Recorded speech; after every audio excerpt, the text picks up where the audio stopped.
I'm ITV's Judge Rinder. I've been a criminal barrister for over a decade. I'm going to be examining cases that have shocked the nation. Through to the ambulance. The doctor came down and said, it's bad. Your husband may not make it through to the morning. This is when it all became real. The task was on to produce evidence that would absolutely secure a conviction. This is Judge Rinder's Crime Stories.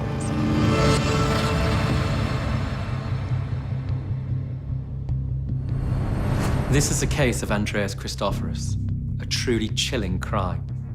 Businessman, husband and father Andreas's life was changed forever when on Tuesday the 9th of December 2014, he was a victim of a horrendous attack in his own home. An offence so severe and shocking, it would stun the nation and leave the police baffled. Truro is a beautiful and historic city situated halfway along the length of Cornwall. 19,000 people inhabit this idyllic part of the country. Two of those residents were living their dream life. Andreas and Pia Christoforous had been together for 10 years. Although they'd studied at the same university in Newquay, they didn't actually meet until they both ended up living in Cornwall. There they became good friends and quickly fell in love. They married in 2011. Everything was perfect.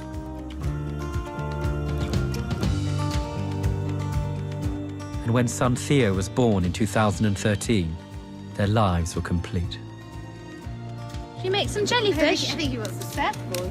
Mama's making some jelly. But just 4 weeks after this video was taken, events would take a devastating and horrific turn.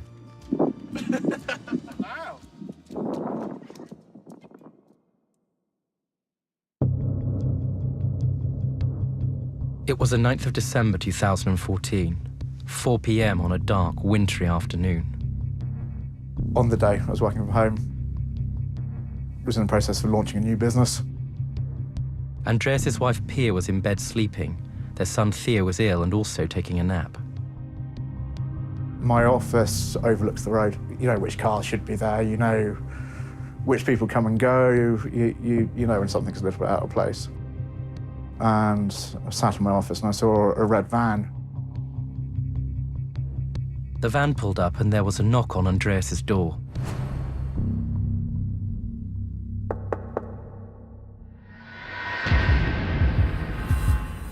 On our run up to Christmas, we're having lots of parcels being delivered and a lot of people coming and going from my door. I opened the door. With more motion, as I was saying, this is for you, mate.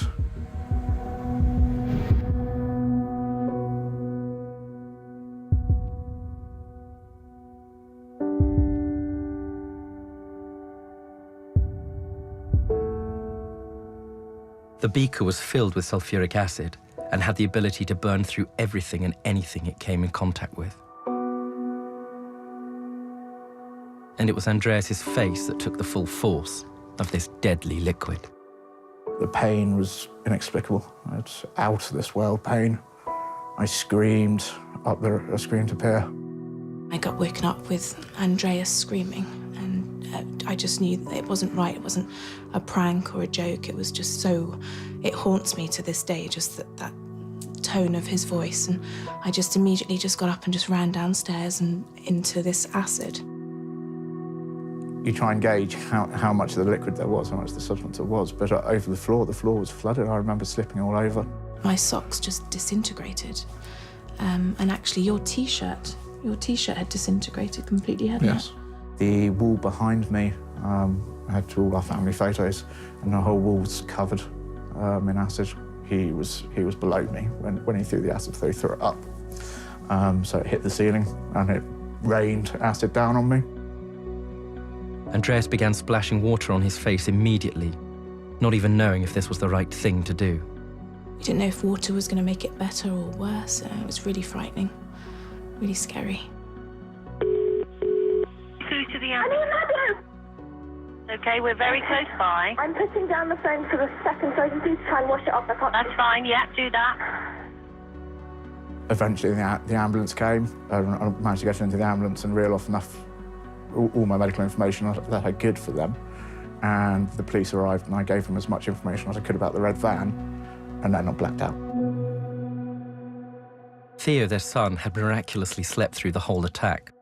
But with Andreas en route to hospital, Pia left him with relatives while she dashed to be by her husband's side. The doctor came down and said, this is when it all became real, because I knew it was serious, but I didn't know it was going to be life-threatening. And he came down and said, you know, it's bad. Your husband, there's a very strong possibility he may not make it, and may not even make it through to the morning. So I just literally was trying to digest that. That was some serious information. Andreas had third-degree burns to his arms, face and torso. It took 24 hours to get him stable enough to fly him to a specialist burns unit in Swansea. He'd fallen into a coma and was fighting for his life. The local police were preparing themselves for a murder inquiry. I work cases which we would class as major crime, so anything with a significant injury, such as an acid attack. What became very clear early on is that the severity of the injuries was such that actually this man, Andreas, might die.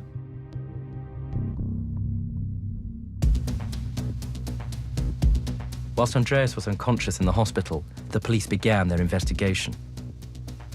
All they had to go on was the red van that Andreas had mentioned before he passed out in the ambulance. At the beginning, at the scene, he couldn't visualise, at least he couldn't express his visualisation initially of the offender. He could remember the words said, he could remember the fact that some fluid had been thrown at him in his face from a beaker, and he could remember a red van, seeing a red van parked at the end of his drive. There was a newsagent just on the entrance to the estate, which, fortunate for us, had CCTV, and that CCTV showed this van entering and leaving. It was identifiable because although the CCTV wasn't able to identify the registration mark, it did show that one of the rear lights was out. We were able to discount other vehicles on the basis of that quite early on. We then started tracking back CCTV that's on the road network. Through that process, we were able to identify the registration plate of this vehicle. We were able to track back who the registered keeper was, and that's what enabled us to visit David Phillips and arrest him. The man they arrested was 49-year-old David Phillips, a painter and decorator from Hastings, East Sussex. David Phillips, during interview, refused to talk to us in terms of giving a reasonable explanation as to why he came down to Cornwall. That in itself, for us, was a little unusual. If he had come down for a genuine reason, which was nothing to do with the attack, then just by giving us an explanation in interview, that would have put really an end to his involvement in the investigation right there and then. But he chose not to make a comment. It just didn't seem to add up to someone who was innocent of the crime. So the police thought they had their man, but all they had was circumstantial evidence. What was the possible motive? Did Phillips hold a grudge against Andreas, and would Andreas hold the clues? All anyone could do was wait to see if Andreas would pull through.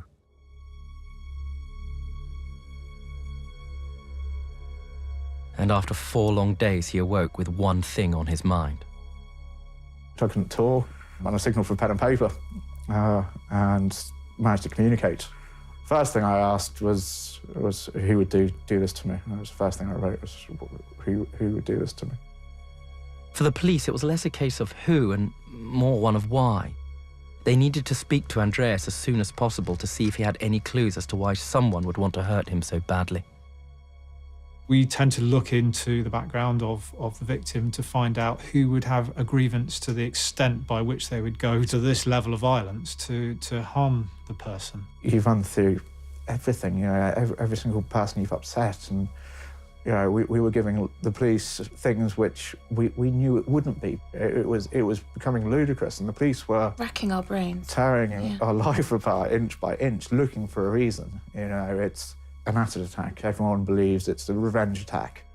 They took everything from us, really. They took phones, cars, sat-navs, computers, all my company files. We trawled through that to try and find individuals that might have a particular grievance against him. But then even the things we thought it could be to do with business, you know, this is if it's to do with this is ridiculous, because this wouldn't result in more than, you know, a letter, you know, an angry letter, let alone a confrontation, you know, let alone an attack, you know, it just doesn't add up. None of it adds up. None of it makes sense. As well as not being able to understand why this hideous crime had happened to him, Andreas was also having to come to terms with his life-changing injuries. For a long time in the hospital, I didn't want to see my face. I didn't know. So the doctors and nurses made sure wherever I went, they'd covered up any mirrors, any surfaces where I could be seen. You had your features, you looked... Yeah, that's the thing about the acid burns, is it just gradually eats away over time, doesn't it? Andreas's greatest fear was how his son would react when he saw him for the first time. Would he recognise me? If he did, would he be scared of me? Would he be scared of my face? Would he be scared of the mask? And that was the biggest issue. That was the hardest thing to deal with. After I left hospital, Pierre went and collected him and brought him down to me, and it was a real nerve-wracking day. You just didn't know what to expect. And Pierre arrived and got out of the car and got Theo out of the car. And I walked up and he took one look at me and just nestled into Pierre's neck. And my heart sank, but about 2 seconds later, just stuck his arms out. That was it? To me, yeah, and then clung on to me for 3/4 of an hour. And he was never a cuddly baby. You can never give him a cuddle, so the fact that he just clung to me was the most amazing feeling in the world. I don't think anything's gonna ever come near that. Over the next 2 months, Andreas was in and out of hospital having operations. He had also lost the sight in one of his eyes.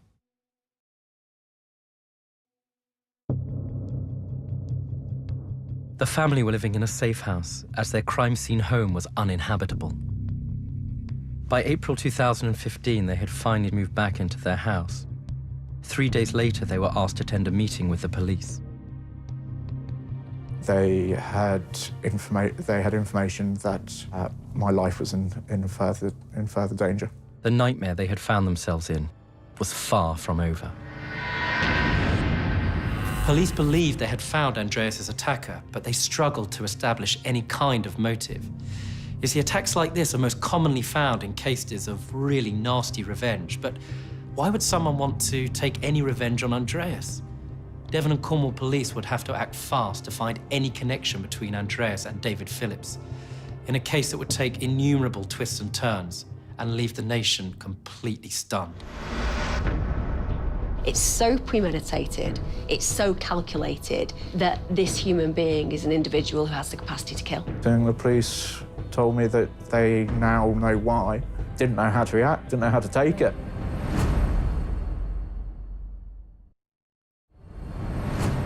Andreas Christophorus was at home with his family when he became the victim of a truly nightmarish attack. When Andreas opened the door, a strange man threw a beaker full of sulfuric acid directly into his face. The unknown male fled in a red van that was later tracked down by the police. David Phillips was driving that van and was arrested, but would police be able to discover a motive? We went into hiding, very much in the sticks, very much. Nobody knew where we were, apart from close family members. We were given panic buttons, GPS panic buttons. Carrying personal alarms. Personal alarms. Things got a little bit more real then. It was scary. So... I was looking behind my shoulder the whole time. It was, yeah, it was a nerve-wracking time at places. Why is that person looking at me? Are they going to come after me and Theo?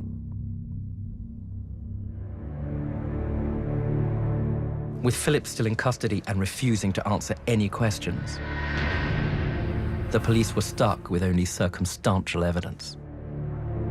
What we didn't have was evidence which categorically showed him doing the crime. Our evidence was very circumstantial. It was a very good circumstantial case. Phillips maintained right up to the start of the trial that he would go not guilty.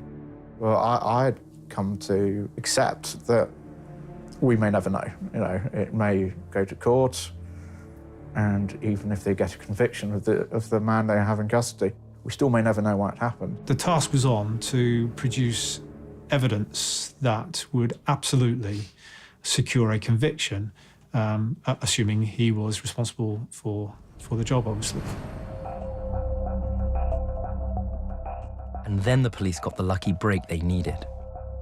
In August 2015, 8 months after the attack, they finally discovered the missing link that connected Phillips to the crime. We had uncovered that someone very close to him had in fact been attacked, or had alleged that they had been attacked. In David Phillips' mind, he therefore had a motive to attack the person who had harmed that person very close to them. Andreas and Pia were called in to see the police. A short time before we were due to go to court, the police called for another meeting. I remember them saying on the phone they wanted to meet for a full update. What's more than an update? But Why are there so many of them this time? When we met, it was just me, Pia, and a close personal friend. And yeah, very quickly at the meeting, the police told me that they now know why. And it was a case of mistaken identity.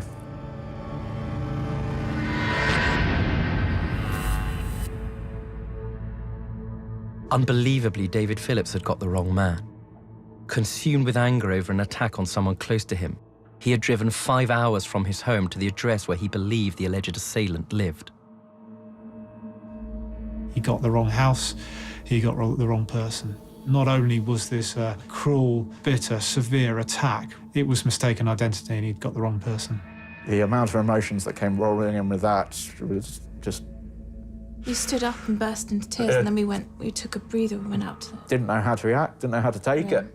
I have to live with these injuries because he made a mistake, he got the wrong person. A long drive, a 5-hour drive. To think about it all to whilst think you're about driving. It, and get the wrong house. It's devastating, really. Yeah. Phillips is an individual who's made a decision. He's going to attack somebody with acid. He has 5 hours during a journey from his address to Andreas's address to make a decision not to do that. It's so premeditated, it's so calculated, and it's so directed that this human being is an individual who has the capacity to kill.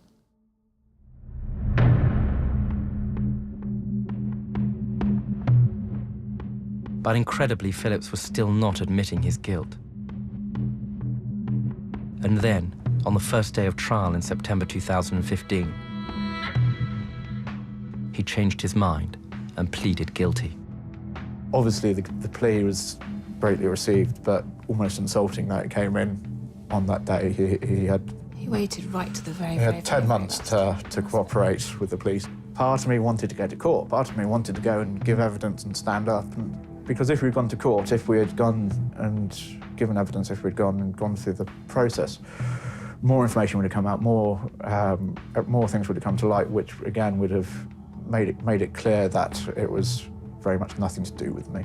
On the first day of trial, he finally came out with a guilty plea. He appeared remorseful, he appeared upset, and he did in fact announce an apology to Andreas, albeit really no consolation to the victim after what had happened to him. We got led into the court. As we walked past, he did signal like that and say, "I'm sorry, but it fell on deaf ears." An apology will never change anything. It was pointless. The judge then calls his verdict, and you hear life. And you could hear the cheer, followed by a minimum term of 7 years, I think 68 days. It seemed like life. Yeah, and you struggle to deal with that.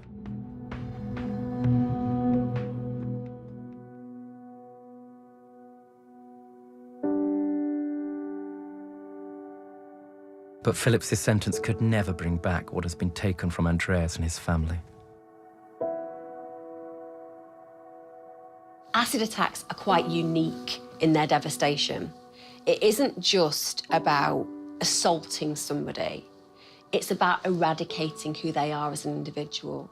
For Andreas, experiencing the acid attack, then having to come to terms with that attack, but then on top of that, having to start to come to terms with losing his physical features, with being scarred for the rest of his life in an unprovoked attack. It challenges every inch of who you are as a human being. I'm certainly not the same person. We are slowly getting back to how our life was, but there's no doubt whatsoever that we won't get there. Just take a little while. Yeah, we'll get there. David Phillips was initially given a life sentence and told by the judge he would serve a minimum of 7 years. The prosecution appealed that sentence. A crime as bad and as appalling as this, and especially against a backdrop where acid attacks are on the rise and often used as a revenge, was clearly unduly lenient. Although the life sentence was quashed, David Phillips is serving a determinate sentence of 16 years. Whilst Andreas and his family slowly piece together their lives, they'll never be able ever to forget what happened the night David Phillips knocked at their door. She had sort of said to me, if I don't want to be with him anymore. I think he knew that he'd lost her, and he threw a glass of water in her face. He muttered something and then grabbed her with his left arm. I saw a knife. And he stabbed her. Well, it looks like Peter could be in trouble when Ken drops a major bombshell on Toyah. We're back in Coronation Street next. Then things get personal for Riggs and Murtaugh when hit US drama Lethal Weapon continues at 9. And make sure you're with us for Dermot's Last Night in Charge of The Nightly Show here on ITV at 10.